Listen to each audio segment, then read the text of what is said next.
സമ്പത്തെന്നു ചൊല്ലുവാൻ വേറെയില്ലൊന്നും, യേശു മാത്രം സമ്പത്താകുന്നു. എന്റെ സമ്പത്തെന്നു ചൊല്ലുവാൻ വേറെയില്ലൊന്നും, യേശു മാത്രം. വിമോചിതരുടെ ഇന്നത്തെ അധ്യായത്തിൽ നാം പരിചയപ്പെടുന്നത് കോട്ടയം ജില്ലയിൽ പാമ്പാടി RITക്ക് സമീപം പ്ലാച്ചിറ വീട്ടിൽ അനിത മാത്യുവിന്റെ അനുഭവ സാക്ഷ്യങ്ങളും ജീവിത അനുഭവങ്ങളുമാണ്. സാധുവെന്നെ ഓർത്തു നിത്യം താതനോടു യാചിക്കുന്നു. ഇന്ത്യൻ ഇവാഞ്ചലിക്കൽ ടീമിൽ വടക്കേ ഇന്ത്യയിൽ സുവിശേഷകനായി പ്രവർത്തിച്ച ഭർത്താവ് PD മാത്യുവിനൊപ്പം മധ്യപ്രദേശിലെ മുംഗേരി എന്ന സ്ഥലത്ത് സുവിശേഷ പ്രവർത്തനത്തിൽ ഏർപ്പെട്ടു വരുമ്പോഴായിരുന്നു അപ്രതീക്ഷിതമായുണ്ടായ ഒരു പ്രളയത്തിൽ ഭർത്താവ് PD മാത്യു ഇനിയും തിരിച്ചു വന്നിട്ടില്ലാത്ത ഒരു യാത്രയ്ക്കായി പോയത്. എല്ലാം അറിയാമെങ്കിലും അനിത മാത്യു കാത്തിരിക്കുന്നു, ഇന്നും തന്റെ ഭർത്താവിന്റെ വരവിനു വേണ്ടി. ദൈവനാമത്തിന് മഹത്വം ഉണ്ടാകട്ടെ. എൻ്റെ പേര് അനിത മാത്യു എന്നാണ്. എൻ്റെ ബാല്യകാലം ഞാൻ ജനിച്ചത് കോട്ടയം ജില്ലയിൽ പങ്കടക്കരയിൽ താന്നിക്കൽ വീട്ടിൽ TP യോഹന്നാൻ്റെയും അന്നമ്മ യോഹന്നാൻ്റെയും മൂത്ത മകളായിട്ട് 1977 മെയ് മാസം 25-ാം തീയതി ഞാൻ ജനിച്ചു. എൻ്റെ ബാല്യകാലം ഞങ്ങൾ ആരാധനയ്ക്ക് കടന്നു പോയിരുന്നത് CSA ചർച്ചിലായിരുന്നു. എന്നാൽ അവിടെ കടന്നു പോയതിന് ശേഷം എൻ്റെ മാതാവ് ബ്രദറൻ കൂട്ടായ്മയിലുള്ള ഒരു സഭയിൽ തുടർന്ന് ദൈവവചനം കേൾക്കുവാൻ കടന്നു പോവുകയുണ്ടായി. അവിടെ ദൈവവചനം കേട്ട് ദൈവത്തെ കൂടുതൽ അറിയുവാനും രക്ഷിക്കപ്പെട്ട് സ്നാനപ്പെട്ട ആ സഭയുടെ അംഗമായി തീരുകയും ചെയ്തു. 18-ാമത്തെ വയസ്സിലാണ് എൻ്റെ വിവാഹം നടക്കുവാൻ ഇടയായിത്തീർന്നത്. എന്നെ വിവാഹം കഴിച്ചത് PD മാത്യു എന്ന ദേവദാസനുമായിട്ടാണ്. അദ്ദേഹം എന്നെ കാണാൻ വന്നപ്പോൾ എന്നോട് ചോദിച്ചത്, വടക്കിന്ത്യക്ക് പോകാൻ താല്പര്യമുണ്ടോ, ദൈവവേല ചെയ്യാൻ താല്പര്യമുണ്ടോ എന്നൊരു വാക്ക് എന്നോട് ചോദിക്കുകയുണ്ടായി. എന്നെ ആദ്യമായാണ് അദ്ദേഹം അന്ന് എന്നെ കാണാൻ വന്നത്. ആദ്യമായി തന്നെ കണ്ട അദ്ദേഹത്തോടു കൂടി എൻ്റെ വിവാഹം നടക്കുവാൻ ഇടയായിത്തീർന്നു. അങ്ങനെ ഞാൻ ബ്രദറൻ സഭയിലായിരുന്നു എന്നെ IPC സഭയിലേക്കാണ് കല്യാണം കഴിച്ചു കൊണ്ടുപോകാൻ ഇടയായിത്തീർന്നത്. ആ സമയം ദേവദാസൻ BTH പഠനം ശേഷം നോർത്ത് ഇന്ത്യയിലായിരുന്നു 90-ൽ കടന്നുപോയത്. അതിനുശേഷമാണ് കേരളത്തിൻ്റെ ഭാഗത്തേക്ക് കടന്നു വന്ന് വിവാഹം കഴിക്കേണ്ടതായിത്തീർന്നത്. വിവാഹത്തിന് ശേഷം ഞങ്ങൾ 1 മാസം കഴിഞ്ഞ് പോയത് IETയുടെ പ്രവർത്തനത്തിനായിട്ടാണ്. IET ആയിട്ട് ജോയിൻ ചെയ്ത് 95-ൽ തന്നെ 95-ൽ തന്നെ ഞങ്ങൾ അവിടെ IETയുടെ പ്രവർത്തനത്തിനായി കടന്നുപോയുണ്ടായി. അവിടെ ചെന്നതിന് ശേഷം ഞങ്ങൾ ആദ്യമായി ചെന്നത് സിദ്ധാം എന്ന് പറയുന്ന ഒരു പാസ്റ്ററുടെ ഭവനത്തിലേക്കാണ്. അന്ന് ഞങ്ങൾ കടന്നുപോയപ്പോൾ ഞാനിപ്പോഴും ഓർക്കുന്നു, അല്പം പാത്രങ്ങളും അല്പം വസ്ത്രങ്ങളും അല്ലാതെ മറ്റൊന്നും ഞങ്ങൾക്കില്ലായിരുന്നു. ഞങ്ങളവിടെ ചെന്നിറങ്ങിയപ്പോൾ നേരം വെളുത്ത സമയമായിരുന്നു, 4 മണിയായി. അപ്പോൾ ഞങ്ങളെ കൊണ്ടുവരാൻ വരാമെന്ന് പറഞ്ഞ ആ പാസ്റ്റർ അദ്ദേഹം വന്ന് അവിടെ എത്തിയില്ല. ഞങ്ങൾ ചെന്ന് ബസ് ഇറങ്ങുമ്പോൾ സത്യത്തിൽ എനിക്ക് വളരെയധികം ഭയം തോന്നി. പന്നികളുടെ ഒരു വലിയൊരു കൂട്ടത്തെ തന്നെ ഞാൻ അന്ന് അവിടെ കാണുകയുണ്ടായി. വ്യത്യസ്തമായ, കേരളത്തിൽ നിന്ന് വ്യത്യസ്തമായൊരു രീതി അവിടെ എനിക്ക് അനുഭവപ്പെട്ടു. എൻ്റെ ഉള്ളിൽ വളരെയധികം ഭയം തോന്നി. ഞാൻ എങ്ങനെ ഇവിടെ നിൽക്കും എന്നൊക്കെ ഞാൻ ആ നിമിഷത്തിൽ ഓർത്തു. എന്നാൽ അതിനുശേഷം ഞങ്ങൾ കുറച്ച് സമയം കഴിഞ്ഞപ്പോൾ ആ ദേവദാസൻ വന്ന് ഞങ്ങളെ അവരുടെ ഭവനത്തിലേക്ക് കൂട്ടിക്കൊണ്ടു പോവുകയുണ്ടായി. അവിടെ ചെന്ന് ഞങ്ങൾ അല്പസമയം വിശ്രമിച്ച ശേഷം ഞങ്ങൾക്ക് ആഹാരം തന്ന് ഞങ്ങളെ അവർ സ്വീകരിച്ചു. ആഹാരം കഴിക്കാൻ പോലും എനിക്ക് തോന്നിയില്ല. ഞാൻ ഇവിടുന്ന് കടന്നുപോയപ്പോൾ കേരളത്തിലുള്ള ആഹാരവും അവിടെ ചെന്നുള്ള വ്യത്യസ്തമായുള്ള ആഹാര രീതികൾ എനിക്ക് വളരെയധികം പ്രയാസം തോന്നി അത് കഴിക്കുവാനായിട്ട്. മല്ലിയിലയുടെ മണവും അങ്ങനെയുള്ള മറ്റ് പ്രശ്നങ്ങളും എണ്ണയൊക്കെയുള്ള ഉപയോഗിച്ചുള്ള ആഹാരമൊക്കെ എനിക്ക് വളരെയധികം ബുദ്ധിമുട്ട് തോന്നി. അതിനുശേഷം ഞങ്ങൾ അവിടെ താമസത്തിന് ശേഷം ഞങ്ങൾ ഒരു റൂം അന്വേഷിക്കുകയും തുടർന്ന് ഒരു റൂമിലേക്ക് ഞങ്ങൾ ഷിഫ്റ്റ് ചെയ്യുകയും ചെയ്തു. അവിടെ ആയിരുന്നപ്പോഴും അവിടെ ചെന്നതിന് ശേഷവും വളരെയധികം പ്രതികൂലങ്ങൾ എനിക്ക് നേരിടേണ്ടി വന്നു. ഒന്നാമത് ഞങ്ങൾ നോർത്ത് ഇന്ത്യയിൽ ചെന്നതിന് ശേഷം ഭാഷയുടെ പ്രയാസങ്ങൾ, കാലാവസ്ഥയുടെ പ്രയാസങ്ങളൊക്കെയും എന്നെ അലട്ടുവായി ഉണ്ടായി. ആ സമയത്തൊക്കെയും ദൈവസന്നിധിയിൽ ഞാൻ കരയുവാനും പ്രാർത്ഥിപ്പാനിടയായിത്തീർന്നു. കർത്താവെ, ആ ഭാഷ, ഹിന്ദി എന്ന ഭാഷ പഠിച്ചില്ലെങ്കിൽ എനിക്കൊരിക്കലും ദേവദാസനോട് ചേർന്ന് ഇവിടെ പ്രവർത്തിക്കുവാൻ കഴിയില്ലല്ലോ എന്നൊക്കെ ഞാൻ ഓർത്ത് ഭാരപ്പെട്ടു.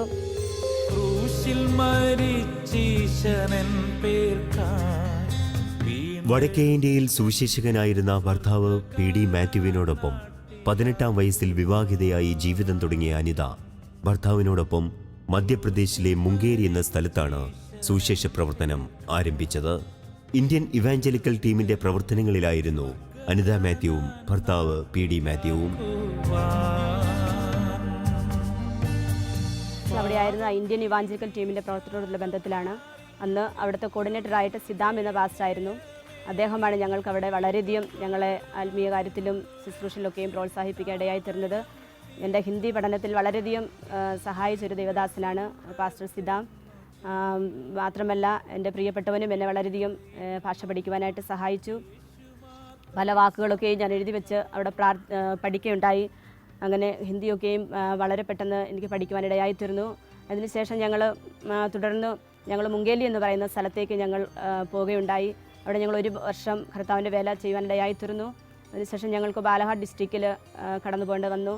അവിടെ ഞങ്ങൾ വാരാണസി എന്ന് പറയുന്ന സ്ഥലത്ത് 4 വർഷത്തോളം കർത്താവിൻ്റെ വേലയുടെ മുഖത്തായിരുന്നു. ആ സമയത്തൊക്കെയും വളരെയധികം പ്രതികൂലങ്ങൾ ഞങ്ങൾക്ക് നേരിടേണ്ടി വന്നു. പലവിധമായ കഷ്ടത്തിലൂടെ ഞങ്ങളുടെ ജീവിതത്തിൽ കടന്നുപോയി. ആദ്യ കാലഘട്ടങ്ങളിൽ ചെന്നതിന് ശേഷം അവിടെ ഒരു വിശ്വാസി ഭവനം പോലും ഇല്ലായിരുന്നു. 6 ക്രിസ്ത്യൻ ഫാമിലി മാത്രമേ ആ സ്ഥലത്തുണ്ടായിരുന്നുള്ളൂ. അവിടെ കർത്താവിൻ്റെ വചനവുമായി ഞങ്ങൾ പലയിടങ്ങളിൽ ഞങ്ങൾ ഒരുമിച്ച് പോവുകയുണ്ടായി. ആരാധനയ്ക്കായിട്ട് ഞങ്ങൾ 2 പേരും മാത്രമേ അന്ന് ഉണ്ടായിരുന്നുള്ളൂ. ആ സമയമൊക്കെയും വളരെയധികം എനിക്ക് ഓർമ്മ വന്നു. നാട്ടിലെ ആരാധനയും ദൈവമക്കളോടുള്ള ആരാധനയൊക്കെയും എനിക്ക് വളരെയധികം ഓർമ്മ വന്നു. എന്നാൽ ഞങ്ങൾക്കൊരു മോള് ജനിച്ചതിന് ശേഷം ഞങ്ങൾ 3 പേരുമായിട്ടാണ് അവിടെ ആരാധനയ്ക്കായി ഇരുന്നത്. എന്നാൽ ചില ദിവസങ്ങൾക്ക് ശേഷം ദൈവത്തിൻ്റെ ആത്മാവിനോട് കൃത്യമായി ഇടപെട്ട് തുടർന്ന് ഞങ്ങൾ താമസിക്കുന്ന വീടിൻ്റെ തൊട്ടുപുറയിലുള്ളൊരു ചെറിയൊരു ഗ്രാമം എനിക്ക് എൻ്റെ ദൈവം എന്നെ കാണിക്കേണ്ടതായിത്തീർന്നു. അവിടെ കടന്നു പോകാൻ ദൈവത്തിൻ്റെ ആത്മാവിനോട് ഓർപ്പിച്ചു. അത് ദൈവദാസനോട് ഞാൻ പറയുകയുണ്ടായി. അങ്ങനെ ഞങ്ങൾ 2 പേരും ദൈവവചനവുമായി ആ സ്ഥലത്തേക്ക് കടന്നുപോയുണ്ടായി. അവിടെ നിന്നും പലരെയും ദൈവം സഭയിലേക്ക് കൂട്ടിവരുത്തുകയുണ്ടായി. അങ്ങനെ നല്ലൊരു സഭ അവിടെ ഞങ്ങൾക്ക് രൂപീകരിക്കുവാൻ ദൈവത്തിനാൽ കഴിയുവാനിടയായിത്തീർന്നു. വിശേഷാൽ ആ സ്ഥലത്തൊക്കെ ആയിരുന്നപ്പോൾ വളരെയധികം പ്രതികൂലങ്ങൾ എൻ്റെ ജീവിതത്തിൽ കടന്നു വന്നു. പലപ്പോഴും ഞാൻ ഒറ്റയ്ക്കുള്ള സമയമായിരുന്നു. ദേവദാസൻ പല മീറ്റിങ്ങിനായിട്ടൊക്കെയും പുറത്ത് കടന്നു പോകുമ്പോൾ പല രാത്രികളും ഞാൻ ഒറ്റയ്ക്ക് കഴിഞ്ഞുകൂടേണ്ടി വന്നിട്ടുണ്ട്. അങ്ങനെ ഞങ്ങൾ വളരെയധികം കർത്താവിൻ്റെ വേലയുടെ മുഖത്ത് അവിടെ ഞങ്ങൾ ശോഭിച്ചുകൊണ്ടിരുന്നു. ഞങ്ങൾക്ക് 3 കുഞ്ഞുങ്ങൾ ആയിരുന്നു. അവരും ദൈവസന്നിധിയിൽ വളരുവാനും പ്രാർത്ഥനയ്ക്കൊക്കെയും മുൻതൂക്കം കൊടുക്കുവാനൊക്കെയും ദൈവം അവരെ സഹായിച്ചു. അങ്ങനെ ഞങ്ങൾ അവിടെ ആയിരുന്ന സമയത്ത് കർത്താവിൻ്റെ വലിയ പ്രവൃത്തി ഞങ്ങളുടെ ജീവിതത്തിൽ വെളിപ്പെട്ടു. പല ഇടങ്ങളിൽ കർത്താവ് പ്രിയപ്പെട്ടവനെ ഉപയോഗിച്ചു. അനേക ഗ്രാമങ്ങളിൽ കയറിറങ്ങുവാനും അനേകരോട് സുവിശേഷം അറിയിപ്പാനും അനേകരെ സ്നാനപ്പെടുത്തുവാനും കർത്താവിൻ്റെ സന്നിധിയിൽ അനേകരെ നേടുവാനും വലിയവനായ ദൈവം ഞങ്ങളെ ഇരുവരെയും ദൈവം സഹായിച്ചു. പ്രിയപ്പെട്ടവരോട് ചേർന്ന് കർത്താവിൻ്റെ സന്നിധിയിൽ വേല ചെയ്യുവാനും നിരന്തരമായി പ്രിയപ്പെട്ടവൻ്റെ വേലയ്ക്ക് വേണ്ടിയും ഞങ്ങൾ ഒരുമിച്ച് പ്രാർത്ഥിപ്പാൻ ദൈവം സഹായിച്ചു. അവിടെയായിരുന്ന സമയത്താണ് അടിയൻ്റെ ജീവിതത്തിൽ വലിയൊരു ആപത്ത് കടന്നു വരേണ്ടതായിത്തീർന്നത്.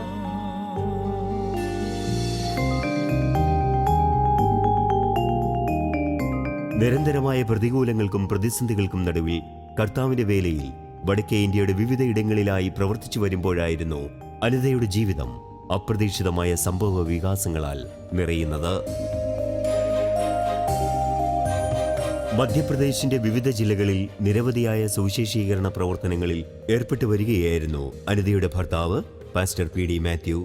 കുടുംബമായി ഗ്രാമങ്ങൾ തോറും സുവിശേഷവുമായി കടന്നുപോയിക്കൊണ്ടിരിക്കുന്ന നാളുകളിൽ അപ്രതീക്ഷിതമായി സംഭവിച്ച ദുരന്തമാണ് അനിതയെ ജീവിതത്തിൽ സങ്കീർണമായ അവസ്ഥകളിലൂടെ കൊണ്ടുപോകുമാറാക്കിയത്. 2015 ജൂലൈ 10-ാം തീയതി രാവിലെ ഞാനും എൻ്റെ പ്രിയപ്പെട്ടവനും മൂത്ത പൈതലുമായി ആരാധനയ്ക്കായി കടന്നുപോയി. അന്ന് വെള്ളിയാഴ്ച ദിവസമായിരുന്നു. ആരാധന കഴിഞ്ഞ് ഞങ്ങൾ ഒരു ബൈബിൾ ട്രാൻസ്ലേഷൻ ചെയ്യുന്ന ലിസ എന്ന് പറയുന്ന സഹോദരിയുടെ ഭവനത്തിൽ കടന്നുപോയി. അതിനുശേഷം അവിടെ ചെന്ന് എന്നെ കൊണ്ടുവിട്ടതിന് ശേഷം എൻ്റെ പ്രിയപ്പെട്ടവനും മോളും പോസ്റ്റ് ഓഫീസിൽ ചെറിയൊരു ആവശ്യമുണ്ടായിരുന്നു. അവിടേക്ക് അവർ കടന്നുപോയി. തിരിച്ച് ലിസയുടെ ഭവനത്തിൽ കടന്നു വന്നപ്പോൾ ലിസ എന്ന് പറഞ്ഞു, വൈകിട്ട് ഇങ്ങോട്ട് വരണം, നമ്മൾക്കിവിടെ ആഹാരം കഴിക്കാം. അങ്ങനെ പറഞ്ഞ് ഞങ്ങൾ അവിടെ നിന്നും പ്രാർത്ഥിച്ച് പിരിഞ്ഞ് ഭവനത്തിൽ കടന്നു വന്നതിന് ശേഷം ഞങ്ങൾ ആഹാരം കഴിച്ച് വിശ്രമിച്ചതിന് ശേഷം 2ാമത്തെ പൈതലിനെ കൊണ്ടുവരാനായിട്ട് പ്രിയപ്പെട്ടവൻ സ്കൂളിൽ കടന്നുപോയി. അന്നവൾ 11ാം ക്ലാസ്സിൽ പഠിക്കുന്നു. കടന്നു വന്നതിന് ശേഷം മോനും സ്കൂളിൽ നിന്ന് കടന്നു വന്നു. അല്പസമയം ചെന്നപ്പോഴേക്കും ഒരു ഫോൺ കോൾ വരികയുണ്ടായി. അപ്പോൾ അന്ന് മീറ്റിങ്ങിനായി കടന്നു പോകുവാൻ തൻ്റെ കൂട്ടുകാരനാണ് അന്ന് ഫോൺ ചെയ്തത്. അപ്പോൾ ഞാൻ ചോദിക്കുകയുണ്ടായി, ആരാ ഫോൺ ചെയ്തെന്നേരം പറഞ്ഞു, കേസ് അങ്കിളാണ്, നമുക്ക് മീറ്റിങ്ങിന് പോകാമെന്ന് പറഞ്ഞ് അദ്ദേഹം വിളിക്കുകയാണ്. അപ്പോൾ ഞാൻ ഇന്ന സ്ഥലത്ത് വന്നിട്ടുണ്ട്, പാസ്റ്റർ എവിടെയാണെന്ന് ചോദിച്ചാൽ അന്ന് വിളിച്ചത്. അപ്പോൾ അന്ന് ഞങ്ങളെ ക്ഷണിച്ച ലിസ എന്ന് പറയുന്ന സഹോദരൻ്റെ ഭവനത്തിലേക്ക് പോകുവാൻ കുഞ്ഞുങ്ങൾ റെഡിയായിരുന്നു. അപ്പോൾ ഞാൻ പറഞ്ഞു, എന്നാൽ മോനെയും കൊണ്ടുപോക്കോ, ഞങ്ങൾ ഓട്ടോയ്ക്ക് വന്നേക്കാം. പിന്നെ ആ സമയത്ത് പ്രിയപ്പെട്ടവൻ എനിക്ക് 40 രൂപ തരികയുണ്ടായി ഓട്ടോക്കൂലിയായിട്ട്. പ്രിയപ്പെട്ടവൻ അകത്ത് കടന്നുപോയി, ബാത്റൂമിൽ കടന്നുപോയി. അതിനുശേഷം തിരികെ വന്ന് എന്നോട് പറഞ്ഞു, ബൈബിളും പാട്ടുപുസ്തകവും നീ ബിഗ് ഷോപ്പറിൽ വെക്ക്, റെയിൻകോട്ടും എടുത്ത് വെക്കണം. ഞാനപ്പോൾ അതുപോലെ തന്നെ ബിഗ് ഷോപ്പറിൽ പാട്ടുപുസ്തകവും റെയിൻകോട്ടും എടുത്ത് വെച്ച്, പാട്ടുപുസ്തകവും ബൈബിളും വെച്ചു. റെയിൻകോട്ടും വെച്ചപ്പോൾ എന്നെ വഴക്ക് പറഞ്ഞു, എടി റെയിൻകോട്ട് നീ വേറെ വെക്ക്, അല്ലെങ്കിൽ ബൈബിൾ നനയുവല്ലേ എന്ന് ചോദിച്ച് എന്നെ വഴക്ക് പറഞ്ഞപ്പോൾ ഞാൻ അത് വേറെ കൊടുക്കുകയുണ്ടായി. അങ്ങനെ ബിഗ് ഷോപ്പറും റെയിൻകോട്ടും വെച്ചതിന് ശേഷം പ്രിയ കുഞ്ഞുമായിട്ട് ബൈക്കിൽ ഇരിക്കാൻ ചെന്നപ്പോഴാണ് പിന്നെയും കണ്ണാടി മറന്നു പോയത്. അപ്പോൾ എന്നോട് പറഞ്ഞിട്ട് നീ കണ്ണാടി എടുത്തുകൊണ്ട് വാ. അപ്പോൾ ഞാൻ ഓടി അകത്ത് നിന്ന് കണ്ണാടി എടുത്തുകൊണ്ട് കൊടുത്തു. അതിനുശേഷം ഇവർ മോനുമായിട്ടാണ് അന്ന് കടന്നു പോയത്. മോനെ ഞങ്ങളെ ആഹാരത്തിന് ക്ഷണിച്ച ഭവനത്തിലേക്ക് കൊണ്ടുവിട്ടതിന് ശേഷം അവിടെ നിന്നും തൻ്റെ സ്നേഹിതനുമായിട്ടാണ് അന്ന് യാത്ര തിരിച്ചത്. ബെഡാദമാലി എന്ന് പറയുന്ന സ്ഥലത്ത് ആണ് അന്ന് പ്രാർത്ഥനയ്ക്കായി കടന്നു പോയത്. ആ ഭവനത്തിൽ ഒന്ന് വിസിറ്റിങ്ങിന് വേണ്ടി മാത്രമാണെന്ന് അവർ ക്ഷണിച്ചിരുന്നത്. എന്നാൽ ദൈവദാസൻ ചെന്നപ്പോൾ അവിടെയുള്ള വില്ലേജിലെ ആൾക്കാർ പറഞ്ഞു, ഇല്ല, ഞങ്ങൾക്ക് വേണ്ടി പ്രാർത്ഥിക്കണം, ഞങ്ങൾ അടുത്തുള്ളവരൊക്കെയും ഭവനത്തിൽ കടന്നു വരും, അതുകൊണ്ട് എല്ലാവർക്കും വേണ്ടി പ്രാർത്ഥിച്ചിട്ടേ പാസ്റ്റർ കടന്നു പോകാവുള്ളൂ. അങ്ങനെ അവർ അവിടെ വെയിറ്റ് ചെയ്യേണ്ടി വന്നു. 7 മണിക്ക് തിരിച്ചു വരാമെന്ന് പറഞ്ഞ് കടന്നുപോയ പ്രിയപ്പെട്ടവൻ 7 മണിക്കാണെന്ന് പ്രാർത്ഥന അവിടെ തുടങ്ങിയത്. എല്ലാവരും കണ്ടത്തിലൊക്കെ പോയി കടന്നു വന്ന് കുളിച്ചൊരുങ്ങിയതിന് ശേഷമാണല്ലോ ഗ്രാമവാസികളൊക്കെയും പ്രാർത്ഥനയ്ക്ക് ഇരിക്കുന്നത്. അങ്ങനെ ആയതിനാൽ വളരെയധികം താമസമുണ്ടായി. അപ്പോൾ ആ 7 മണി കഴിഞ്ഞിട്ടുള്ള സമയത്തും കടന്നു വന്നില്ല. അപ്പോഴും ഞങ്ങൾക്ക് അങ്ങനെ ഫീലിംഗ് ഇല്ല. എന്നാന്ന് ചോദിച്ചാൽ എല്ലാ പ്രാവശ്യവും ഇങ്ങനെ കടന്നു പോവുകയും ചില സമയത്ത് കടന്നു വരാൻ കഴിയാതെ വണ്ണം ആകുന്ന സമയത്തൊക്കെയും ഞങ്ങൾ ഒറ്റയ്ക്ക് കഴിഞ്ഞിട്ടുണ്ട്. അപ്പോൾ ഞങ്ങൾക്ക് മനസ്സിലാവും ഗ്രാമത്തിലൊക്കെ പോകുമ്പോൾ തിരിച്ചു വരാൻ പാടാണ്. അതുകൊണ്ട് ഞങ്ങളങ്ങനെ ഫീൽ ചെയ്യാറില്ല. അപ്പോൾ അന്നും എനിക്ക് അങ്ങനെ തോന്നിയില്ല. കടന്നു വരും, അല്പസമയം മുന്നോട്ടാണെങ്കിൽ വരുമല്ലോ എന്ന് ഉള്ള തോന്നൽ ഞാൻ വിളിച്ചില്ല. ലിസയുടെ ഭവനത്തിൽ കടന്നു ചെന്നതിന് ശേഷം അവിടെ ലിസയോട് ചേർന്ന് ഞാൻ ആഹാരം ഉണ്ടാക്കാനും കുഞ്ഞുങ്ങളവിടെ അവരുടെ കുഞ്ഞുങ്ങളുമായി കളിക്കുകയും ഒക്കെയും ചെയ്ത് ഞങ്ങൾ ആ സമയം അവിടെ അത്രത്തോളമായി. അതിനുശേഷം ഞങ്ങൾ സന്ധ്യയായപ്പോൾ പ്രിയ കുഞ്ഞുങ്ങൾക്ക് ആഹാരം കൊടുത്തതിന് ശേഷം 8 മണി കഴിഞ്ഞപ്പോഴാണ് ഞങ്ങളന്ന് അവിടെ പ്രാർത്ഥനയ്ക്കായിട്ടിരുന്നത്. കുടുംബ പ്രാർത്ഥനയിൽ പ്രാർത്ഥന കഴിഞ്ഞപ്പോൾ ഒരു 9:30 മണിയായി. 9:30 ആയപ്പോഴാണ് എനിക്ക് പിന്നെയും പ്രിയപ്പെട്ടവൻ വന്നില്ലല്ലോ എന്നുള്ളൊരു വലിയൊരു ഒരു പ്രയാസം തോന്നി. ഞാൻ പറഞ്ഞു, മോളോട് പറഞ്ഞിടി പപ്പായെ നീ ഒന്ന് വിളിച്ചേ, ഇതുവരെയും വന്നില്ലല്ലോ. അപ്പോൾ ഞങ്ങൾ തുടർന്ന് പ്രിയപ്പെട്ടനെ വിളിക്കുകയുണ്ടായി. എന്നാൽ ആ കോൾ അറ്റൻഡ് ചെയ്തില്ല. തുടർന്ന് ലിസ എന്ന് പറയുന്ന ആ സഹോദരി, അവിടെ ഉണ്ടായിരുന്ന സഹോദരി പറഞ്ഞു, അമ്മാമ്മേ ഞാൻ വിളിക്കാം എന്ന് പറഞ്ഞ് ആ പ്രിയപ്പെട്ടവളാണ് വീണ്ടും കോൾ ചെയ്തു. ആ കോളും അറ്റൻഡ് ചെയ്തില്ല, എടുത്തില്ല. അതിനുശേഷം ഞങ്ങൾ വീണ്ടും കോൾ ചെയ്യാൻ ശ്രമിച്ചപ്പോൾ വീണ്ടും പ്രിയപ്പെട്ടവൻ്റെ കോള് വരികയുണ്ടായി. ലിസയുടെ ഫോണിലേക്കാണെന്ന് ആ കോള് വരികയുണ്ടായത്.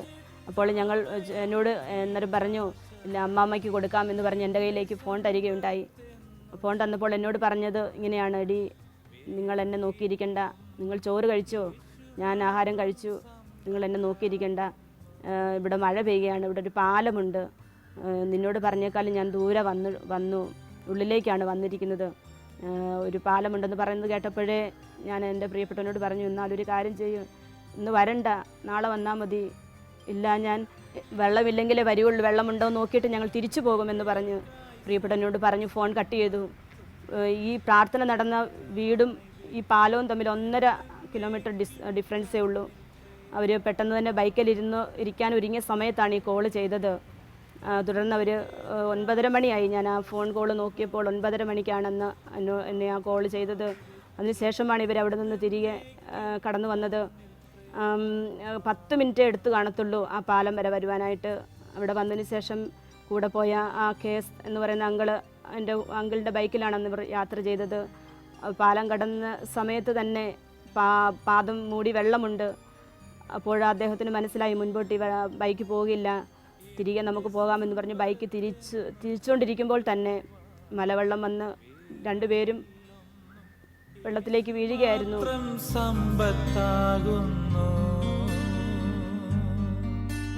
സുവിശേഷ പ്രവർത്തനങ്ങളുമായി ഗൊണ്ടേഗാവ് എന്ന സ്ഥലത്ത് സുവിശേഷ വേലയിലായിരിക്കുന്ന സമയത്താണ് അനിതയുടെ ഭർത്താവ് പാസ്റ്റർ പി.ഡി. മാത്യു അപ്രതീക്ഷിതമായുണ്ടായ വെള്ളപ്പൊക്കത്തിൽ അകപ്പെട്ടു പോയത്. ഭർത്താവിന്റെ മൃതശരീരം ഇതുവരെയും ലഭിക്കാത്തതിനാൽ ഭർത്താവ് മരണപ്പെട്ടു എന്ന് ഇതുവരെയും വിശ്വസിക്കുവാൻ അനിത തയ്യാറായിട്ടില്ല. 2015 ജൂലൈ 10-ാം തീയതിയായിരുന്നു അനിതയുടെ ജീവിതത്തിലേക്ക് അപ്രതീക്ഷിതമായ ദുരന്തം കടന്നു വന്നത്.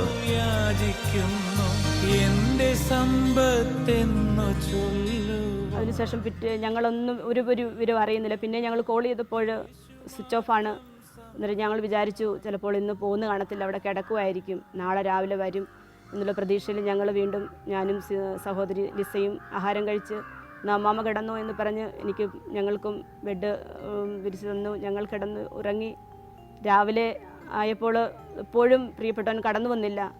അപ്പോഴും ഞാൻ വീണ്ടും കോൾ ചെയ്തപ്പോഴും സ്വിച്ച് ഓഫാണ്. ഞാനും ലിസയും കോൾ ചെയ്തപ്പോഴും സ്വിച്ച് ഓഫാണ് എന്ന് പറയുകയുണ്ടായി. അപ്പോൾ ഞങ്ങൾ ഓർത്ത് ചിലപ്പോൾ റേഞ്ച് ഇല്ലായിരിക്കും, അല്ലെങ്കിൽ ചാർജ് ഇല്ലായിരിക്കും എന്നൊക്കെ വിചാരിച്ചു.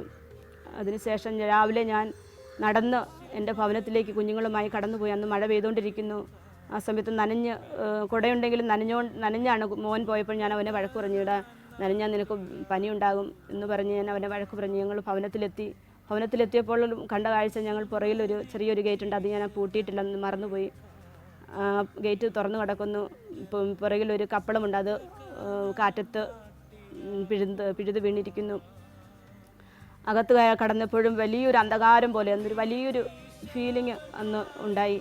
ആ സമയത്ത് ഞാൻ ഓടിച്ചെന്ന് എൻ്റെ ഉടമസ്ഥനോട് പറയാൻ കടന്നുപോയി, കപ്പളം വീണു ആൻറ്റി, ഞാൻ തന്നെ, എനിക്കത് മാറ്റാൻ കഴിയുകയില്ല, പ്രിയപ്പെട്ടവൻ വന്നതിന് ശേഷം ഞാൻ മാറ്റിക്കോളാം എന്ന് പറഞ്ഞ് ചെന്നപ്പോൾ ആൻറ്റി പറഞ്ഞില്ല, കൊച്ചു മാറ്റണ്ട, പാസ്റ്റർ വന്നിട്ട് ചെയ്താൽ മതി എന്ന് പറഞ്ഞ് ഞാൻ വീണ്ടും ഭവനത്തിലേക്ക് കടന്നു വന്നു. പിന്നെയും ഞാൻ നോക്കുവാണ്, പ്രിയപ്പെട്ടവൻ വരുന്നുണ്ടോ നോക്കിയിട്ടും കാണുന്നില്ല. ആ സമയവും ഞാൻ ആ സമയം വരെയും ഞാൻ അറിഞ്ഞിട്ടില്ല, ഒരു വിവരവും പറഞ്ഞില്ല. എന്നാൽ ആ സമയത്താണ് ഒരു ദേവദാസിയുടെ ഫോൺ എനിക്ക് വരികയുണ്ടായി. അവിടെയുള്ള പ്രവർത്തിക്കുന്ന മുക്തി പ്രകാശ് എന്ന് പറയുന്ന ഒരു ദേവദാസൻ്റെ ഭാര്യ എനിക്ക് കോൾ ചെയ്യുകയുണ്ടായി. ആ പ്രിയപ്പെട്ടവൻ എന്നോട് ചോദിച്ചു, പാസ്റ്റർ എന്തിയേ, പാസ്റ്റർ വീട്ടിലുണ്ടോ എന്ന് ചോദിച്ചു. ഞാൻ പറഞ്ഞു, പാസ്റ്റർ ഇപ്പോൾ വരും, ഒരു മീറ്റിങ്ങിന് കടന്നു പോയിരിക്കുക എന്ന് പറഞ്ഞു. അപ്പോൾ ആ പ്രിയപ്പെട്ടവൾ ഇങ്ങനെ ചോദിച്ചതിന് ശേഷം പെട്ടെന്ന് ഫോൺ കട്ട് ചെയ്തു. ഞാനിങ്ങനെ പറഞ്ഞുകൊണ്ടിരിക്കുമ്പോൾ തന്നെ ഇവർ 29 നാട്ടിൽ പോവുക എന്ന് പറഞ്ഞപ്പോൾ ആ പുള്ളിക്കാരത്തി, ആ സഹോദരി ആ വാക്ക് കേട്ടില്ല, ഫോൺ കേൾക്കുന്നില്ലല്ലോ എന്ന് പറഞ്ഞ് അത് കട്ട് ചെയ്യുകയുണ്ടായി. അപ്പോൾ ഞാൻ എൻ്റെ കുഞ്ഞിനോട് പറഞ്ഞിടി, എന്താ ആൻറ്റി പെട്ടെന്ന് ഫോൺ കട്ട് ചെയ്തല്ലോ, എനിക്ക് എന്തോ തോന്നുന്ന പോലെ എന്ന് പറഞ്ഞു. അവരും പറഞ്ഞു, ഇല്ല മമ്മി, അത് ചിലപ്പോൾ അവരുടെ പപ്പ ഇല്ലാഞ്ഞിട്ട് ചിലപ്പോൾ കുഞ്ഞിനെ സ്കൂളിൽ കൊണ്ടുവിടാൻ ചോദിച്ചതായിരിക്കും എന്ന് പറഞ്ഞു. മോളോട് ചോദിച്ചേടി, പപ്പ വിളിച്ചോ? ഇല്ല മമ്മി, ഇന്ന പാസ്റ്റർമാർ വിളിച്ചു, പാസ്റ്റർ ദൗലത്ത് ഞങ്ങളുടെ കോർഡിനേറ്ററാണ് അന്നത്തെ റായ്പൂർ ഡിവിഷനിലെ, അദ്ദേഹം വിളിച്ചു മമ്മി, പാസ്റ്റർ പ്രകാശ് വിളിച്ചു, അങ്ങനെ 2-3 പേരുടെ പാസ്റ്റർമാരുടെ പേര് പറഞ്ഞു, ഇത്ര പാസ്റ്റർമാർ വിളിച്ചു എന്ന് പറഞ്ഞു. അപ്പോൾ എനിക്ക് വളരെയധികം ഫീൽ ചെയ്തു, എന്താണ് ഇവരൊക്കെയും ഇങ്ങനെ വിളിച്ചത് എന്നോർത്ത് ഞാൻ വളരെ ഭാരപ്പെട്ടു. വീണ്ടും ഞാൻ ഓടി ഗേറ്റിൻ്റെ അവിടെ ചെന്നു, വരുന്നുണ്ടോ എന്ന് പിന്നെയും നോക്കിയപ്പോൾ ഞങ്ങളുടെ കൂടെ വർക്ക് ചെയ്യുന്ന ഒരു ദേവദാസൻ, അദ്ദേഹം ആ ഗേറ്റിൻ്റെ അവിടെ ബൈക്ക് നിർത്തി. അപ്പോൾ ഞാൻ അദ്ദേഹത്തെ കണ്ടപ്പോഴും തന്നെ ഭയങ്കരമായിട്ട് എന്നെ വളരെയധികം പ്രയാസം തോന്നി. ഞാൻ ഓടി പ്രിയപ്പെട്ടോട് ചോദിച്ചു, എന്താണ് നിങ്ങളെല്ലാവരും ഇങ്ങോട്ട് വരുന്നത്? ഇല്ല സഹോദരി അകത്ത് പോകും, അവരവിടെ നിന്ന് പോകുന്നെന്നാണ് പറഞ്ഞ്. അമ്പിയാപ്പൂരിലെങ്ങും എത്തിയിട്ടില്ല, പക്ഷേ അടുത്തെവിടെയെങ്കിലും ഒരു ഭവനത്തിൽ കിടക്കുകയായിരിക്കും, ഞങ്ങൾ പോയി നോക്കിയിട്ട് വരട്ടെ, സിസ്റ്റർ അകത്ത് പോയിരിക്കാൻ പറഞ്ഞ് എന്നെ അകത്ത് കൊണ്ടുപോയി. അപ്പോഴേക്കും അവിടെ നിന്ന് ഇവിടെ നോക്കുകയും ആൾക്കാർ വരികയുണ്ടായി. എന്നോടൊന്നും പറയുന്നില്ല ആരും. എന്നാൽ ടീമൊക്കെയും അന്ന് ആ സമയത്ത് അറിഞ്ഞു, അവരൊക്കെയും പ്രാർത്ഥിപ്പാനിടയായി തീർന്നു.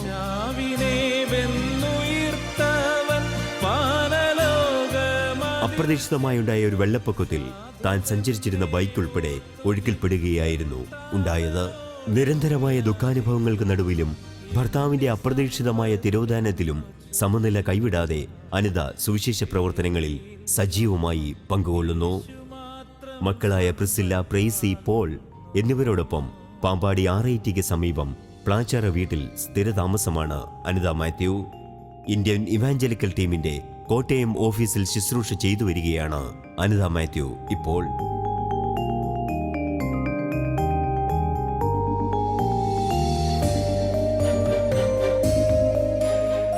അതിനുശേഷം പാസ്റ്റർമാരെല്ലാവരും അടീൻ്റെ ഭവനത്തിൽ കടന്നു വന്നു. അടീനോടൊന്നും ചോദിച്ചിട്ടൊന്നും അവരാരും ഒന്നും പറയുന്നില്ല എന്ത് സംഭവിച്ചെന്ന്. എന്നാൽ ഞാനന്ന് ഒന്നും എനിക്ക് മനസ്സിലായില്ല, എന്താണ് ആർക്കാണ് സംഭവിച്ചതെന്ന് എനിക്ക് മനസ്സിലായില്ല. എന്നോട് ആരും ഒന്നും പറയാതെ കൊണ്ട് അവർ വളരെയധികം ഞാൻ വിഷമിച്ചു. അതിനുശേഷം ഇവർ വരുന്നവർ നദിയിലേക്കാണ് പോകുന്നത്, അതൊന്നും ഞാൻ അറിയുന്നില്ല. ഞാൻ ഭവനത്തിലിരുന്ന് വളരെ നിലവിളിക്കുകയാണ്. അപ്പോൾ എൻ്റെ മോൻ എന്നോട് പറഞ്ഞു, മമ്മി എന്തിനാ മമ്മി കരയുന്നത്? പപ്പ കടയിൽ പോയതല്ലല്ലോ, സാധനം മേടിക്കാൻ പോയതല്ലല്ലോ, കർത്താവിൻ്റെ വേലയ്ക്ക് പോയതല്ലേ, പ്രാർത്ഥനയ്ക്ക് പോയതല്ലേ, മടങ്ങി വരും, എന്തിനാ മമ്മി കരയുന്നത് എന്ന് എൻ്റെ കുഞ്ഞെന്നോട് ചോദിച്ചു. ഞങ്ങൾക്കൊന്നും മനസ്സിലായില്ല. എന്നാൽ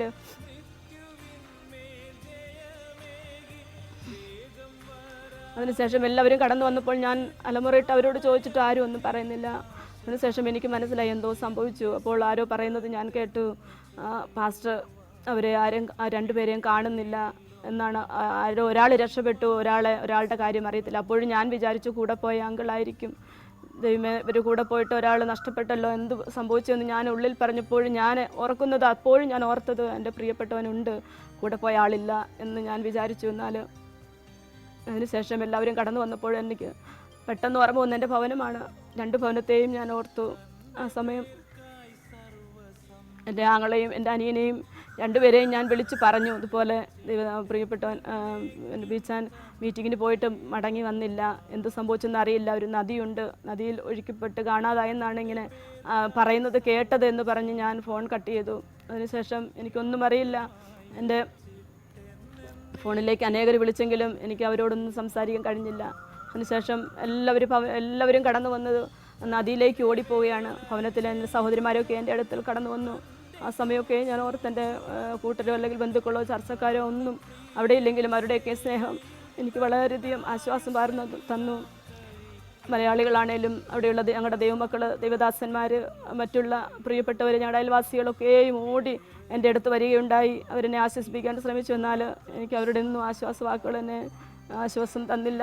എന്നാലും അവർ നദിയിൽ കടന്നു പോയതിന് ശേഷം തിരികെ വരുമ്പോൾ എന്തെങ്കിലും വിവരം ലഭിക്കുമെന്ന് ഞാൻ പ്രതീക്ഷിച്ചു. എന്നാൽ അന്നും വിവരമൊന്നും ലഭിച്ചില്ല. പിറ്റേ ദിവസം ഇതുപോലെ എല്ലാവരും നദിയിലേക്ക് കടന്നുപോയതിന് ശേഷം തിരച്ചിൽ തുടങ്ങി. തിരഞ്ഞ് 100ഓളം പേര് ഗ്രൂപ്പായിട്ട് അവർ നദിയിൽ വെള്ളം കുറഞ്ഞപ്പോൾ നടന്നു വരെ നോക്കി. എന്നാൽ ഒരു വിവരം ലഭിച്ചില്ല. സന്ധ്യയാകുമ്പോൾ മടങ്ങി വരുമ്പോൾ ആരും എൻ്റെ അടുത്ത് വരുവാൻ അവർക്ക് മനസ്സ് തോന്നിയില്ല. അപ്പോൾ ഞാൻ ചോദിക്കും എന്താണ് ലഭിച്ചോ എന്ന് ചോദിക്കുമ്പോൾ ആരും ഒന്നും പറയത്തില്ല. എന്നാൽ അവിടെ ഒരു ദേവദാസൻ, പാസ്റ്റർ സണ്ണി എന്ന് പറയുന്നൊരു ദേവദാസൻ, IPC സഭയിലെ ദേവദാസനാണ്. അദ്ദേഹം എന്നോട് ഓടി വന്ന് ഓരോ കാര്യങ്ങൾ പറയും. അപ്പോൾ അന്ന് തിരഞ്ഞപ്പോൾ 5 ഡെഡ് ബോഡി മറ്റുള്ളവരുടെ കിട്ടുകയുണ്ടായി. എന്നാൽ എൻ്റെ പ്രിയപ്പെട്ടവന് ലഭിക്കുകയുണ്ടായില്ല. അപ്പോൾ മറ്റു പലരുടെയും ഒഴുക്കിപ്പെട്ട മറ്റു പലരുടെ റെയിൻകോട്ട്, ചെരുപ്പൊക്കെയും കിട്ടുമ്പോൾ ഓടിക്കൊണ്ട് എന്നെ കാണിക്കും. എന്നാൽ അവരുടെ ആരുടെയും അതൊന്നും എൻ്റെ പ്രിയപ്പെട്ടവൻ്റെ അല്ലായിരുന്നു. എന്നാൽ 5 ദിവസവും 6 ദിവസവും ഞങ്ങൾ വളരെയധികം ആഹാരം പോലും കഴിക്കാതെ പ്രിയപ്പെട്ടവരുടെ അധ്വാനം, അവരുടെ ആ ഓട്ടവും ദേവദാസന്മാരൊക്കെയും കടന്നു വന്നതൊക്കെയും അവരുടെ രാവിലെ പോയി ആഹാരമില്ലാതെ ഒരു നദിയിൽ തിരയുന്നത് കണ്ടപ്പോൾ എനിക്ക് വളരെയധികം പ്രയാസം. സന്ധ്യ വരെയും അവർ അവിടെ തെരച്ചിൽ അവരോടൊക്കെ ചേർന്ന് ചെയ്തുകൊണ്ടിരുന്നു. എന്നാൽ സന്ധ്യയാകുമ്പോൾ വരും. പിന്നെയും അതുപോലെ 3 ദിവസമായി, 4 ദിവസമായി, 5 ദിവസമായി. അപ്പോൾ ഞങ്ങളുടെ കൂടെയുള്ളതായ ദേവദാസന്മാരൊക്കെയും ദൂരത്തു നിന്നൊക്കെയും കടന്നു വന്നു. ബീഹാറിൻ്റെ പ്രദേശത്ത് നിന്ന് ഷാജി വർഗീസ് എന്ന് പറയുന്ന ദേവദാസൻ, നമ്മുടെ പാസ്റ്റേഴ്സ് കോർഡിനേറ്റേഴ്സ് ആയിരിക്കുന്ന വിലാസ്പൂരിൽ നിന്നും മറ്റ് പഞ്ചാബിൽ നിന്ന് പാസ്റ്റർമാരൊക്കെയും കടന്നു വന്നു. എന്നാലും എല്ലാവരും ഞങ്ങളുടെ പ്രിയപ്പെട്ടവരൊക്കെയും ഓടിക്കൂടി. എന്നാൽ വിവരമൊന്നും ലഭിക്കാതെ ഞങ്ങൾ ഭാരപ്പെട്ടു. 5-ാം ദിവസം ഞാൻ തന്നെ പറഞ്ഞു, നമ്മൾക്കിനി പ്രാർത്ഥിച്ച് പിരിയാം.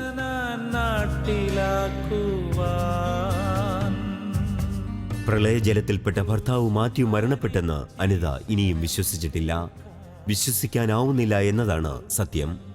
എങ്കിലും പ്രത്യാശയുടെ തീരത്ത് തന്നെയും മക്കളെയും ചേർത്തണയ്ക്കുവാൻ കർത്താവിനോടൊപ്പം തൻ്റെ ഭർത്താവും ഉണ്ടാവുമെന്ന ഉറച്ച വിശ്വാസത്തിലാണ് ഇന്നും സുവിശേഷവേലയിൽ സജീവ സാന്നിധ്യമായി നിലകൊള്ളുന്ന അനിത മാത്യു.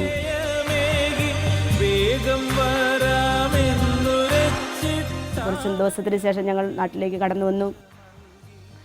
അപ്പോൾ കടന്നു വന്നതിന് ശേഷം തിരിച്ച് മടങ്ങി പോകാനായിട്ടാണ് അന്ന് കടന്നു വന്നത്. സാധനങ്ങളൊന്നും എടുക്കാതെയാണ് കടന്നു വന്നെന്നാൽ ഇവിടുത്തെ എൻ്റെ മാതാപിതാക്കളുടെ നിർബന്ധത്താൽ കുഞ്ഞുങ്ങൾക്കിവിടെ അഡ്മിഷൻ മേടിക്കുകയുണ്ടായി. ഞങ്ങൾക്ക് സാധനങ്ങളൊക്കെയും അവിടുന്ന് കയറ്റി അയക്കുവാൻ ടീം ഞങ്ങളെ സഹായിച്ചു. അങ്ങനെ ഞങ്ങളുടെ സാധനങ്ങളൊക്കെ വന്നതിന് ശേഷം ഞങ്ങളുടെ 2 ഭവനങ്ങളിലും വയ്ക്കുവാൻ കഴിയില്ലായിരുന്നു. അതിനുശേഷം ഞങ്ങൾ ഒരു ഭവനം വാടകയ്ക്ക് എടുക്കുകയുണ്ടായി. ആ ഭവനത്തിലേക്ക് ഞങ്ങൾ മാറി താമസിച്ചു. അന്ന് താമസിക്കുന്ന 2 ദിവസം മുൻപ് ഞങ്ങളെ കാണുവാൻ PG വർഗീസ് നാട്ടിൽ വരികയുണ്ടായി. അപ്പോൾ എൻ്റെ ഭവനത്തിൽ അന്ന് ആ വാടക വീട്ടിലാണ് അന്ന് വന്ന് പ്രാർത്ഥിക്കുകയുണ്ടായത്. അതെൻ്റെ ജീവിതത്തിൽ വലിയൊരു ആശ്വാസം പകർന്നു തന്നു. ദേവദാസൻ കടന്നു വന്ന് ആ ഭവനത്തിന് വേണ്ടി പ്രാർത്ഥിച്ചു. പിറ്റേ ദിവസം ഞങ്ങൾ ആ ഭവനത്തിൽ കയറി പാർത്തു. അങ്ങനെ 2 വർഷം ഞങ്ങൾ വാടകയ്ക്ക് ആ വീട്ടിൽ താമസിക്കുകയുണ്ടായി. അതിനുശേഷം ഇവിടെ കടന്നു വന്നതിന് ശേഷം ഞങ്ങളുടെ കയ്യിൽ ഞങ്ങൾക്ക് സ്വന്തമായി ഭവനമോ അല്ലെങ്കിൽ സ്വന്തമായി സ്ഥലമോ ഒന്നുമില്ലായിരുന്നു. നോർത്തിൻ്റെ പ്രദേശത്ത് കർത്താവിൻ്റെ പേരിൻ്റെ മുഖത്തായിരുന്നപ്പോൾ ഞങ്ങൾക്ക് സ്വന്തമായി ഒന്ന് സ്വരൂപിക്കുവാനോ കുട്ടിവയ്ക്കുവാനോ ഞങ്ങൾക്ക് കഴിഞ്ഞില്ല. എന്നാൽ എൻ്റെ പ്രിയപ്പെട്ടവൻ കടന്നു പോയപ്പോൾ ബാലൻസ്, അക്കൗണ്ട് ബാലൻസോ ബാങ്ക് ബാലൻസോ ഒന്നും ഇല്ലായിരുന്നു. അങ്ങനെ ഇരിക്കുമ്പോഴാണ് ഞങ്ങൾ നാട്ടിൽ കടന്നു വന്നത്. ഇവിടെ വന്നപ്പോഴും ഞങ്ങൾക്കൊന്നുമില്ലാതെ ഭാരപ്പെട്ടു. എന്നാൽ അനേക ദൈവമക്കൾ ഞങ്ങളെ സഹായിച്ചു. ടീം ഞങ്ങളെ അധികമായി സഹായിച്ചു. ടീമിലെ എല്ലാ ലീഡേഴ്സും എല്ലാ പാസ്റ്റേഴ്സും ചേർന്ന് ഞങ്ങളെ 3 ലക്ഷം രൂപ തരികയും ഭവനത്തിൽ കടന്നു വന്ന് ഞങ്ങൾക്ക് തരികയും അതുപോലെ തന്നെ ഗുഡ് ന്യൂസ് 1,73,600 രൂപ ഞങ്ങൾക്ക് സംഭാവന ചെയ്യുകയും അതുകൊണ്ട് ഞങ്ങൾക്ക് ഈ 4 സെൻറ്റ് ഭൂമി ഈ ഭവനം വെക്കുന്നിടത്ത് ഈ ഭവനം ഇരിക്കുന്ന ഈ സ്ഥലം മേടിക്കുവാനായിട്ട് കർത്താവ് ഞങ്ങളെ സഹായിച്ചു.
ദേവദാസൻ്റെ ഭാര്യയായ നിലയിൽ എനിക്ക് 20 വർഷത്തോളം കർത്താവിൻ്റെ വേലയുടെ മുഖത്ത് പ്രിയപ്പെട്ടുകൊണ്ട് ഒരുമിച്ചായിരിക്കാനും ഇരുന്നതിൽ ഞാൻ വളരെയധികം അഭിമാനിക്കുന്നു.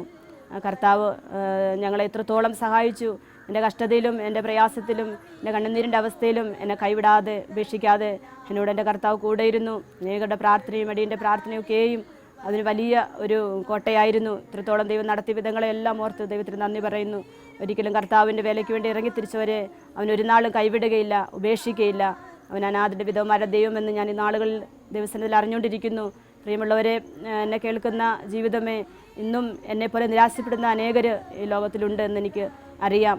പ്രിയപ്പെട്ടവരുള്ള എൻ്റെ ഒരു അപേക്ഷ, ഞാൻ കണ്ട ദൈവത്തെ നിങ്ങളും അറിയുക. എൻ്റെ കർത്താവിനെ ഞാൻ കണ്ട ദൈവത്തെ നിങ്ങൾ പറഞ്ഞാൽ എൻ്റെ കർത്താവ് നിങ്ങളെ വഴി നടത്തും. അവൻ ഒരിക്കലും കൈവിടുന്നവനല്ല, ഉപേക്ഷിക്കുന്നവനല്ല. ദൈവം നിങ്ങളെ ശക്തീകരിക്കും. ദൈവത്തിലായിരിക്കുന്ന ദൈവദാസന്മാരോട് പറയാനുള്ളത്, കർത്താവിൻ്റെ വരവ് വരെയും കർത്താവിൻ്റെ സമയം വരെയും ദൈവം നിങ്ങളെ ഉപയോഗിക്കുന്ന സമയത്തൊക്കെയും കർത്താവിന് വേണ്ടി നിലനിൽക്കുക. എൻ്റെ പ്രിയപ്പെട്ടവൻ ചെയ്തതുപോലെ അവസാന നിമിഷം വരെയും അവസാന നിമിഷത്തോളം കർത്താവിനിടെ നിൽക്കുവാൻ ദൈവത്തിൻ്റെ ദാസന് കഴിഞ്ഞതുപോലെ ദൈവം നിങ്ങളെ ഓരോരുത്തരെയും സഹായിക്കട്ടെ. ദൈവം ഇത്രത്തോളം നടത്തിയ എൻ്റെ എല്ലാ നല്ല ദാനങ്ങളെ ഓർത്ത് എൻ്റെ കർത്താവിന് നന്ദി പറഞ്ഞുകൊണ്ട് എൻ്റെ സാക്ഷി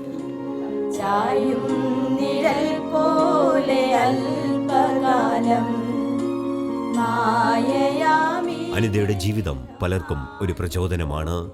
ദുഃഖത്തിന്റെ കൈകളിൽ ആഴ്ന്നുപോയ ജീവിതം, സങ്കടക്കടലിൽ തോരാതെ നീന്തിയ കാലം. എങ്കിലും കർത്താവിലുള്ള വിശ്വാസത്താൽ അനിത മാത്യു തന്റെ ജീവിതം തുടരുന്നു. മക്കളോടൊപ്പം സുവിശേഷവേലയിൽ സമ്പൂർണ്ണ സാന്നിധ്യമായി നിലകൊള്ളുകയാണ് അനിത മാത്യു. അനിത മാത്യുവിന്റെ ജീവിതം അനേകർക്ക് മാതൃകയാണ്. വിമോചിതരുടെ ഇന്നത്തെ അധ്യായം ഇവിടെ പൂർണ്ണമാകുന്നു.